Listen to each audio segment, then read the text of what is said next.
चलिए बच्चों शुरू करते हैं। और कौन कौन सा क्वेश्चन नहीं हुआ पहले तो ये बता दो। पहला क्वेश्चन एक से लेकर के 5 सारे क्वेश्चन हो गए, ठीक है। 6 से लेकर के 10 सारे क्वेश्चन हो गए। 11 से लेकर के 15 सिर्फ 14वां रह गया, उसके अलावा सारे हो गए। तो ठीक है। और एक बात और बता देता हूँ, आज की क्लास यार थोड़ी इंपॉर्टेंट है यार, ठीक है ना। आज वो सारे क्वेश्चन कराए जाएंगे जो पिछले 10 सालों से पेपर में आ रहे हैं। समझ में आया कि नहीं आया? और इन क्वेश्चन को इंपॉर्टेंट इसलिए कहा जा रहा है क्योंकि यार ये जो क्वेश्चन है ना, जब भी पेपर में आए 3 नंबर से कम में नहीं माना है ये, या तो 3 में आए या तो 4 नंबर में आए। आया समझ में कि नहीं आया? इसीलिए ये वाली क्लास थोड़ी इंपॉर्टेंट है। और एक और बात मैं सभी बच्चों को सजेस्ट करना चाहूंगा कि जैसे ये क्लास खत्म होती है ना, प्लीज अपने घर में आधा 1 घंटे का टाइम निकालिए, 1.5 घंटे का टाइम निकालो। और आज ही क्लास में जितने क्वेश्चन कराए जाएंगे ना, सभी क्वेश्चन को बड़े ध्यान से एक बार दोबारा रिवाइज कर लेना। समझ में आया कि नहीं आया? सारे इंपॉर्टेंट क्वेश्चन है और वो तो है ही। और इससे नेक्स्ट क्लास में थोड़े वो क्वेश्चन करेंगे जो कि पेपर के लायक है लेकिन आज तक पेपर में आए नहीं है, ठीक है ना। चलिए शुरू करते हैं क्वेश्चन नंबर 14 से। एक अच्छा क्वेश्चन है क्वेश्चन नंबर 14। सभी बच्चे पढ़ लो इसको एक बार। क्वेश्चन नंबर 14 सभी बच्चे एक बार क्वेश्चन नंबर 14 पढ़ लीजिए, देखते हैं क्या है। क्वेश्चन नंबर 14 कह रहा है two tangents PA and PB are drawn to a circle with centre O, ठीक है ना, from an external point P, prove that angle APB बराबर में 2 टाइम्स ऑफ एंगल OAB। बच्चों यहां पर ना पता क्या बोला गया, पहले तो कह रहे एक सर्कल है जिसका सेंटर क्या है O। क्लियर कि नहीं? एक सर्कल है जिसका सेंटर क्या है O। अच्छा इसके ऊपर ना 2 टेंजेंट बनाए गए। टेंजेंट का नाम पता है क्या है? PA और PB। क्या ये दोनों टेंजेंट एक ही पॉइंट से निकले या फिर अलग अलग पॉइंट से? कैसे पता लग रहा है एक ही पॉइंट से निकले? यहाँ पर बोला गया है PA एंड PB दोनों में क्या कॉमन है? P, यानी कि पॉइंट P से 2 टेंजेंट निकल रहे हैं, यूं करके निकलेंगे वो, और सर्कल पर बनाए जाएंगे तो वो कुछ ऐसी शक्ल होगी फिर। तो ये रहा तुम्हारा सर्कल और ये रहे 2 टेंजेंट। तो अगर मैं इसको मान लेता हूं पॉइंट P, तो ये रहे आपके 2 टेंजेंट। तो ये रहा पहला टेंजेंट और ये रहा इसका दूसरा टेंजेंट। क्या सबको दिखाई दे रहा है? अच्छा जिस पॉइंट पर टेंजेंट सर्कल को टच करता है क्या बुलाते हैं उसे? Point of contact. शाबाश, उसे बुलाते हैं पॉइंट ऑफ कांटेक्ट। तो यार एक पॉइंट ऑफ कांटेक्ट A को माना जाएगा और एक पॉइंट ऑफ कांटेक्ट B को माना जाएगा। अच्छा ये दोनों टेंजेंट के बीच में आपस में कोई रिलेशन होगा क्या? क्या होगा बताओ? ये दोनों आपस में इक्वल होंगे। एक्सटर्नल पॉइंट से बनाए हुए टेंजेंट सेम सर्कल पर क्या होते हैं? इक्वल होते हैं। सबको समझ में आया था क्या हुआ? ठीक है, ये दोनों टेंजेंट आपस में क्या है? इक्वल है। कहता है कि यार इस सर्कल का ना एक सेंटर भी है जिसको प्यार से नाम क्या दिया गया है? O। ठीक है, तो ये है क्वेश्चन में गिवन जो भी आपको दिया हुआ कि एक एक्सटर्नल पॉइंट है P, यहां से बनाए गए हैं 2 टेंजेंट। एक टेंजेंट का नाम क्या है? PA, एक टेंजेंट का नाम क्या है? PB। अब इसका सर्कल का सेंटर क्या है? O। एक काम करते हैं, पहले तो इन सभी जानकारी को इकट्ठा करके गिवन लिख देते। गिवन कैसे लिखोगे? पॉइंट बना करके लिखना। सबसे पहले लिख दो टेंजेंट के बारे में। तो यहां पे लिखो PA and PB, PA and PB are 2 tangents, PA and PB are 2 tangents। अच्छा दूसरी चीज में क्या लिखूंगा? अ सर्कल विथ सेंटर O।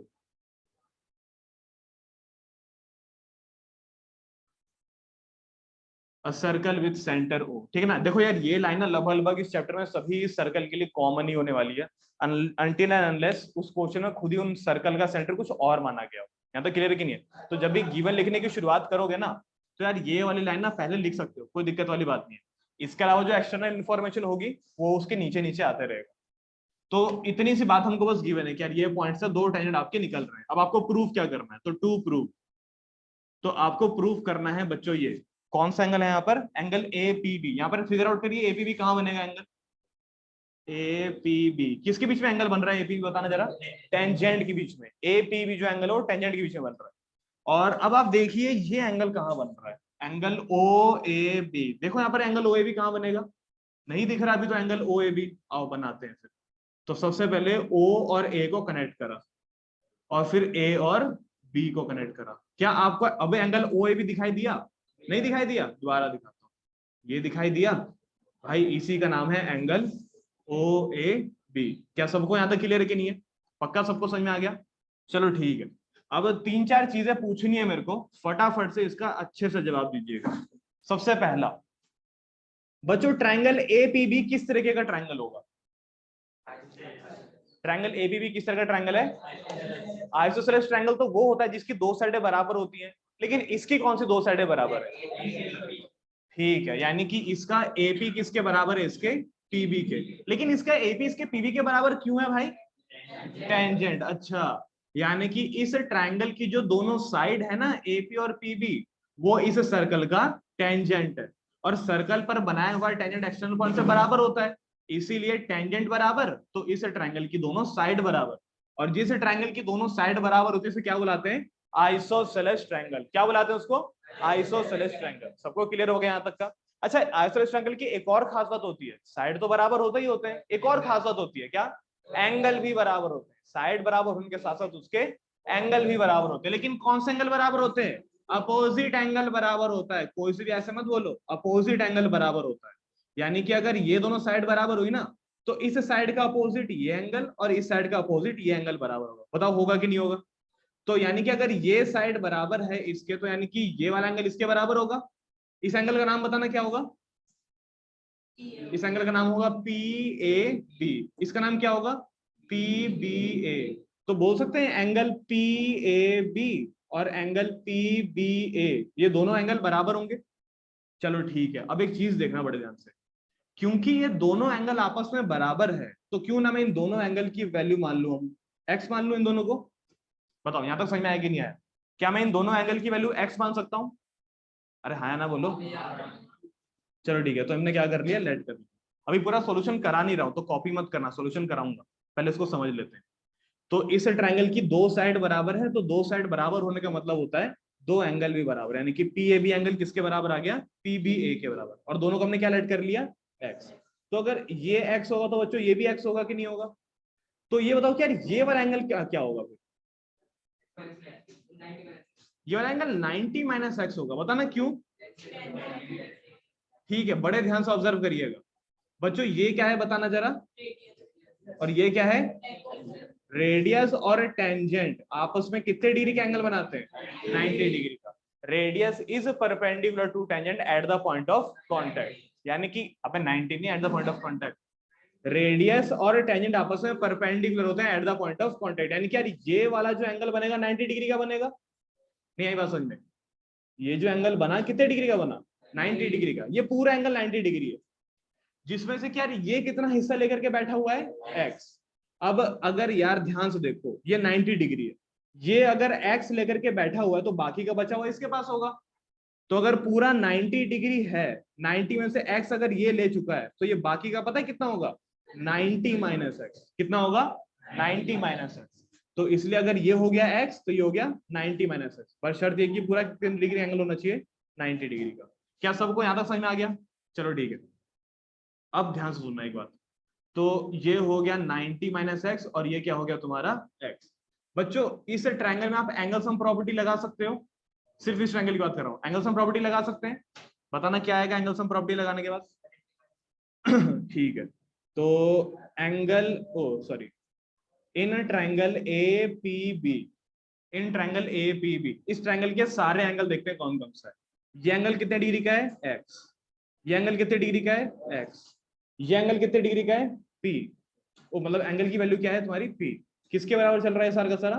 180 के बराबर। क्या सबको यहां तक बात समझ में आ गई? पक्का यहां तक क्लियर है? चलो ठीक है, तो इसको जोड़ेंगे तो कितना हो जाएगा बताना जरा? 2x प्लस में एंगल पी किसके बराबर? 180 के बराबर। अब थोड़ा सा और ध्यान से समझिएगा, ये कौन सा एंगल है तुम्हारा? ओ ए बी। इसकी वैल्यू किसके बराबर है?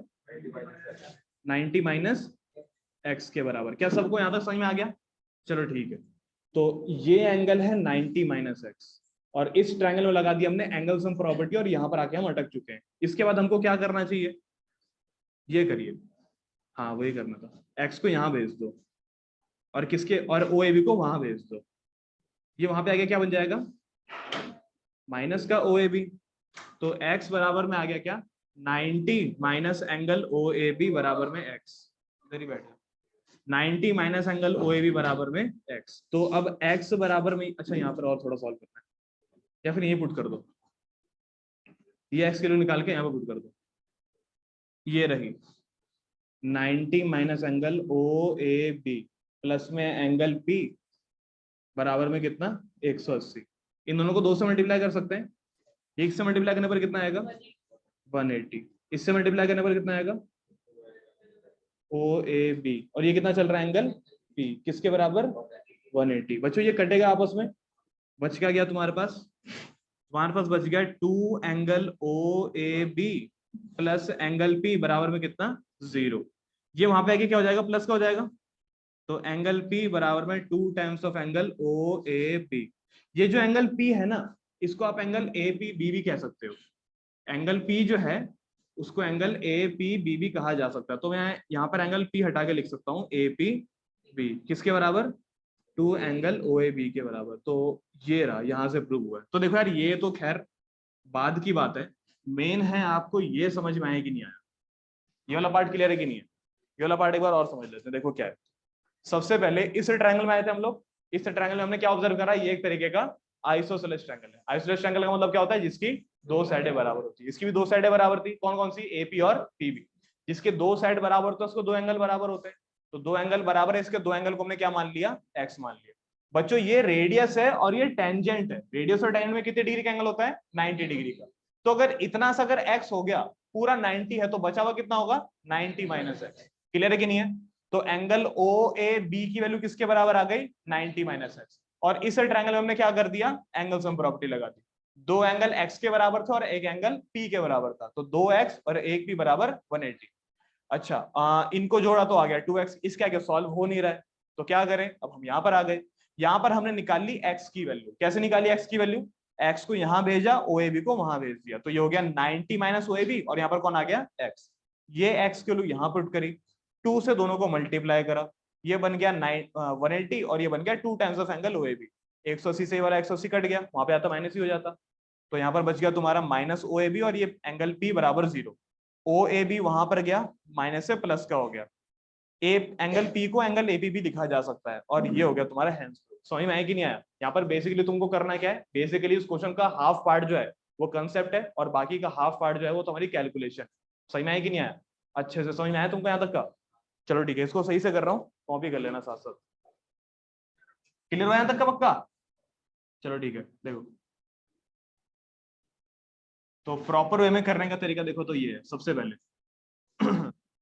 इन ट्रायंगल ए पी बी क्या बोलोगे, ए पी बराबर पी बी।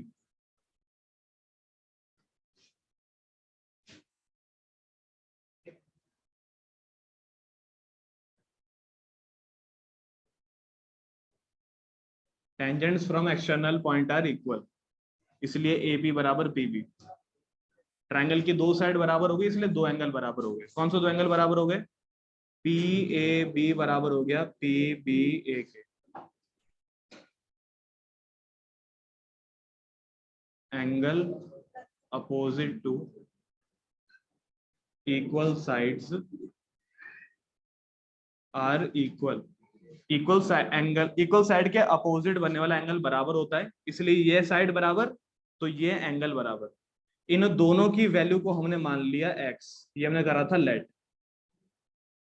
इन दोनों की वैल्यू को हमने x लेट कर लिया है। अब हमको क्या करना है, वही चीजें जो हमने यहाँ पे लिखी थी, एक बार ट्रायंगल, एक बार ये 90 minus angle wave. Also angle O A, या फिर ट्रायंगल में जाते हैं ना, in triangle A P B angle sum property, तो x प्लस में x प्लस में एंगल ए पी बी बराबर में 180। क्यों होता है भाई ऐसा, एंगल सम प्रॉपर्टी। इनको जोड़ो तो कितना आएगा 2x प्लस में एंगल ए पी बी किसके बराबर चल रहा है 180 के बराबर चल रहा है। आगे देखें, आगे था ये angle O A B. O A B figure में देख के पता लग रहा है ओ ए बी की वैल्यू कितनी है 90 माइनस एक्स। तो इसको हम लिख सकते हैं क्या, x बराबर में 90 plus angle O A, 90 minus angle O A B. इसको आप लोग मान लो इक्वेशन नंबर 1 और यहाँ पर पुट कर दो।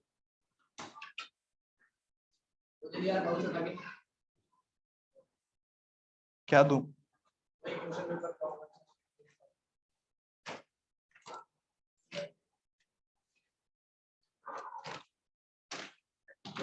यहाँ पुट कर दो, पुट सेकंड इन फर्स्ट,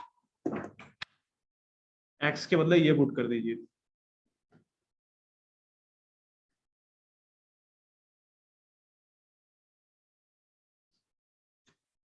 बराबर 180, अंदर दोनों से मल्टीप्लाई करो।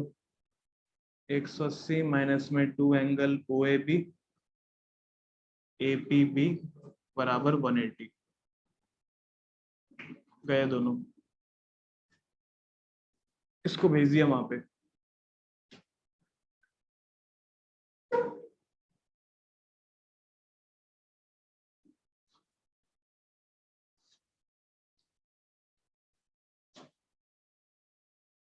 ये था पूरा सॉल्यूशन इसका। क्लियर हो भाई? घर पे प्रैक्टिस कर लेना इसकी एक बार। समझ में आया यहाँ तक का? बताओ। हाँ थोड़ा ऊपर नीचे है, लेकिन एक ही जगह कॉम्प्लिकेट होता है बस यहाँ पर, और यहाँ पर 91SX में। उसका सारा आसान है, वैल्यू पुट करनी होती है बस। करिए।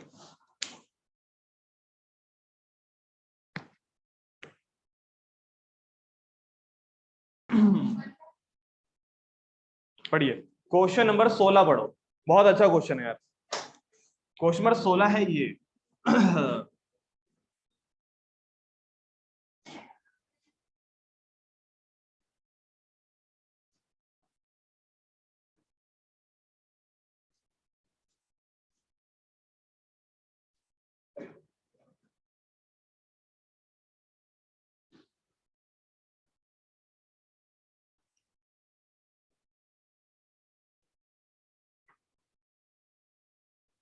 ठीक है बच्चों, क्वेश्चन में आपने पता है क्या पढ़ा होगा?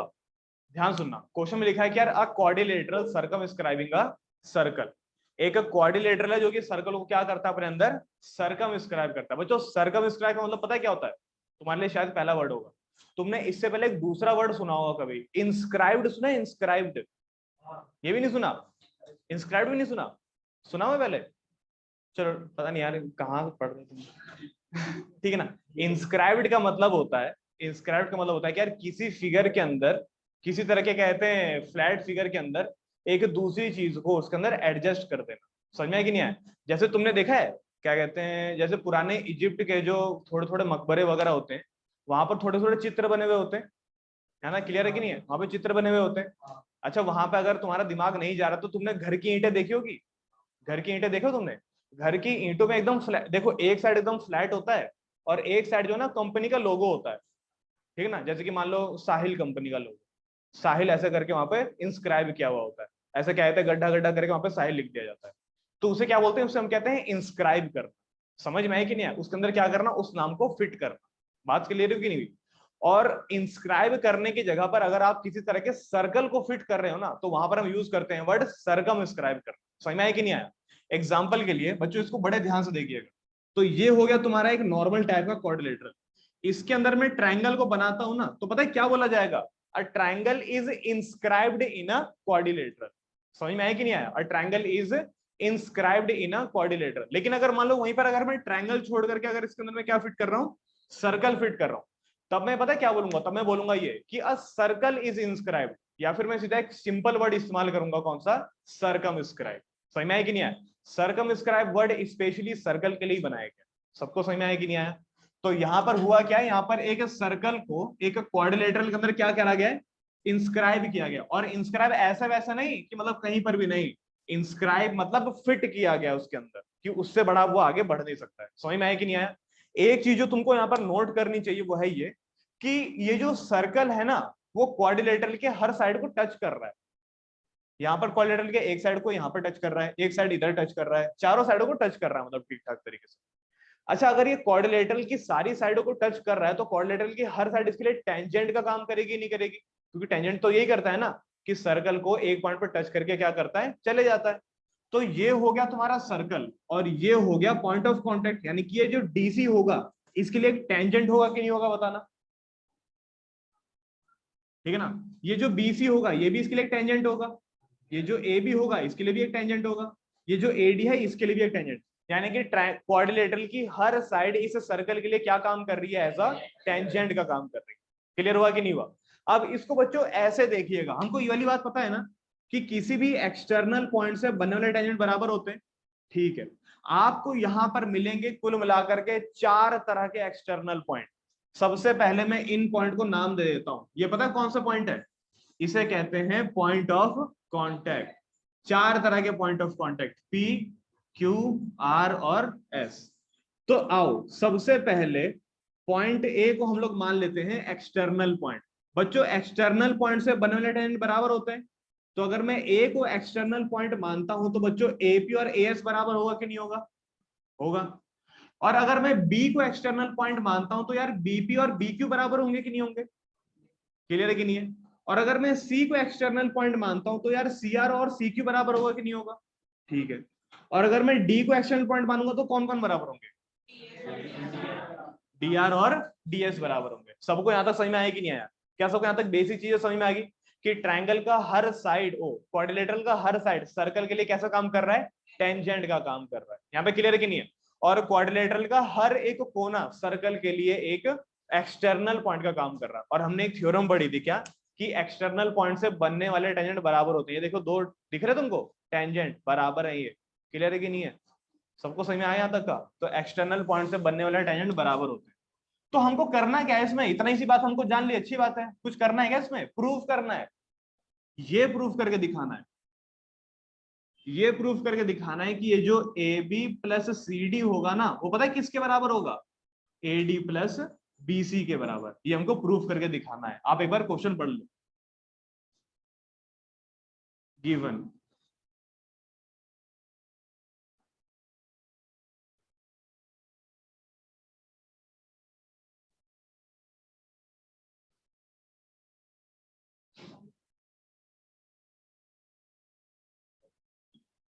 सर्कमस्क्राइबिंग अ सर्कल, ठीक है ना? कंस्ट्रक्शन की कोई जरूरत है नहीं यहाँ पर, तो सीधा प्रूफ कर सकते हैं। देखिए बच्चों, ये वाला पार्ट प्रूफ करना है। कई बच्चों ने कर लिया होगा, वैसे कर लिया होगा ना? हाँ वो तो है ही।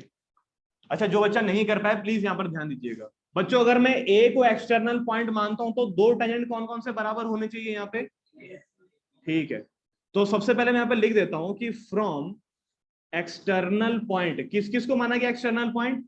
ए को माना है एक्सटर्नल पॉइंट, बी को माना है एक्सटर्नल पॉइंट, सी को माना है एक्सटर्नल पॉइंट एंड डी को माना है। फ्रॉम एक्सटर्नल पॉइंट, ये पॉइंट्स हैं, from external point A B C and D, A के हिसाब से कौन कौन सा बराबर होना चाहिए? एपी बराबर होना चाहिए एएस के। बच्चों बी के हिसाब से कौन कौन बराबर होना चाहिए? बीपी बराबर होना चाहिए बीक्यू के। सी के हिसाब से कौन कौन बराबर होना चाहिए? सीक्यू बराबर होना चाहिए सीआर के। और डी के हिसाब से क्लियर है कि नहीं है? ठीक है, सी आर बराबर में सी क्यू और डी आर बराबर में डी एस। अच्छा, ये सबके सब क्यों बराबर, इसके पीछे का रीजन भी लिखना पड़ेगा। क्यों बराबर है भाई ये लोग? ठीक है ना? हाँ, tangents from external point to the circle are equal, are equal. External point से बनने वाले टेंजेंट बराबर होते हैं, इसलिए ये दोनों भी, ये सारे भी आपस में इक्वल है। इसको मान लेते हैं first, second, third and fourth. 1 2 3 4, 4 equation हमारे पास आ गई। आइए इन चारों इक्वेशन को जोड़ देते हैं। तो add first, second, third and fourth, चारों इक्वेशन को आपस में जोड़ दिया। बच्चों इक्वेशन आपस में पता है कैसे जुड़ती है? तो लेफ्ट वाला लेफ्ट से जुड़ता है, सारे लेफ्ट वाले आपस में लेफ्ट में जुड़ेंगे और सारे राइट वाला राइट से जुड़ेगा। तो यानी कि लेफ्ट में अगर ये सारे इक्वेशन जुड़ेंगे तो बताना कौन कौन आ सकता है लेफ्ट में? लेफ्ट में आ सकता है तुम्हारा AP plus BP plus CR plus DR. Clear है कि नहीं है? अब राइट में कैसे होगा? राइट में राइट वाले जुड़ेंगे। कौन कौन सा जुड़ेगा? A S plus B Q plus C Q और डी एस, सी क्यू और डी एस। बताओ यहां तक समझ में आया कि नहीं आया? अच्छा, अब यहां पर बोर्ड में देखिए बड़े ध्यान से। बच्चों ये पढ़ो क्या लिखा हुआ है? एपी और बीपी। अच्छा, एपी और बीपी मिलकर के कौन सी साइड बनाते हैं? A B. एपी और बीपी मिलकर के कौन साइड बनाते हैं? ए बी बनाते हैं। अच्छा, सी आर और डी आर मिलकर के कौन सी साइड बनाते हैं? देखो ये रहा सी आर और इसमें जोड़ दिया डी आर, बढ़ गया, कितना बढ़ गया? ये बन गया तुम्हारा सी डी। इसको जोड़ने पर क्या बन गया? C D. यहां देखते हैं क्या होगा। यहां पर साफ साफ दिख नहीं रहा है, लेकिन अगर मैं थोड़ा रीअरेंज करूं ना, अगर मैं ए एस और एस डी को यहां पर फिगर आउट कर लूं, देखो कहीं पे बन रहा है क्या? ए एस तो दिख गया यार, एस डी तो दिख नहीं रहा लास्ट में। तो ये रहा ए एस और ये रहा डी एस, ये रहा बी क्यू और ये रहा सी क्यू। इसको ऐसे चलने दो, A B plus C D. बच्चों ए एस और डी एस जुड़ करके कितना क्या बना देंगे? ए एस, उसमें डी एस और जोड़ दो, ये बन जाएगा तुम्हारा ए डी। अच्छा बी क्यू, इसमें सी क्यू और जोड़ दो, क्या बन जाएगा? B C. पता नहीं तुमको दिख रहा है नहीं, लेकिन यार ये प्रूव हो गया है। क्या आपको समझ में आया यहाँ तक का? नहीं समझे बात को? तुमको क्या करना है, तुमको पहले तो सर्कमस्क्राइबिंग का मतलब समझना है। सर्कमस्क्राइबिंग का मतलब समझ में आ गया? सर्कल को फिट करना। अगर आप एक क्वाड्रिलेटरल के अंदर सर्कल को फिट करते हो तो हर साइड कैसा काम करेगी? उसके ऊपर टेंजेंट का। यहाँ पे क्लियर है कि नहीं है? अगर हर साइड टेंजेंट का काम करेगी तो यार नहीं कि कोई ना, आपको चार तरह के मिलेंगे कैसे पॉइंट? Point of contact. और हर वर्टेक्स वाले पॉइंट को आप लोग क्या मान लो? External point. हर एक्सटर्नल पॉइंट से बनने वाले टेंजेंट बराबर होते हैं, इसलिए एपी बराबर ए एस। ये रहा बीपी बराबर बी क्यू, सी आर बराबर सी क्यू, डी आर बराबर डी एस। सभी इक्वेशन को जोड़ दिया और ये बन गया। लेकिन पेपर में गलती कहाँ हो सकती है? पेपर में गलती हो सकती है ये। बच्चों अब तुमको ये क्वेश्चन समझ में आ गया ना? तो अब आपका पेपर में एम पता है क्या होना चाहिए? अब आपका पेपर में एम होना चाहिए कि यार हमारा ए बी और सी डी एक ही तरफ बने। नहीं आई बात समझ में? हमारा ए बी और सी डी एक ही तरफ बनना चाहिए। और ए बी और सी डी एक ही तरफ तब बनेगा जब ये सब के सब एक ही तरफ होंगे। समझ में आया कि नहीं आया? तो कोशिश करना है कि यार ये एपी और ये पीबी लेफ्ट में आए, और ये डी आर और डीसीबी, सॉरी डी आर और सी आर ये दोनों भी लेफ्ट में। मैंने यहाँ पर वही कोशिश करी है। ये एपी पीबी और सी आर और डी आर, मैंने इन सबको लेफ्ट में रखा है। एपी पीबी मेरे को पता था कि यार ये दोनों जुड़ करके बाद में ए बी बन जाएंगे, और सी आर और डी आर इनको भी लेफ्ट में रखा। मेरे को पता था कि इनको जोड़ करके क्या बन जाएगा? C D. इसलिए इन सभी को लेफ्ट में रखा। अगर आप अपने लेफ्ट का ध्यान रखोगे ना तो राइट वाला अपने आप ही बन जाएगा। समझ में आया कि नहीं आया? नहीं समझे बात को? ये है, इतना हो गया। लेकिन यार इसके आगे का क्वेश्चन पता है क्या है? इसके आगे का क्वेश्चन है इसमें नहीं, इसके अगले वाले पार्ट में। अगला वाला पार्ट है तुम्हारा, ये कहता है क्या कि एक क्वाड्रिलेटरल है जो कि सर्कल को सर्कमस्क्राइब कर रहा है, तो आप ये प्रूफ करके दिखा दीजिए। इसका अगला पार्ट पता है क्या कहता है? अगला पार्ट इसका ऐसा ही क्वेश्चन है, कहता है कि अगर ये क्वाड्रिलेटरल ना हो करके अगर ये पैरेललोग्राम होता, क्या होता है? ये पैरेललोग्राम होता, यानी कि सर्कल को इंस्क्राइब करने वाला कोई नॉर्मल क्वाड्रिलेटरल नहीं होता। क्या होता? वो एक पैरेललोग्राम। बच्चों पैरेललोग्राम किसे कहते हैं? जिसके दोनों अपोजिट साइड आपस में पैरेलल भी होती है और आपस में बराबर भी होती है। तो कहता है कि अगर ये नॉर्मल क्वाड्रिलेटरल ना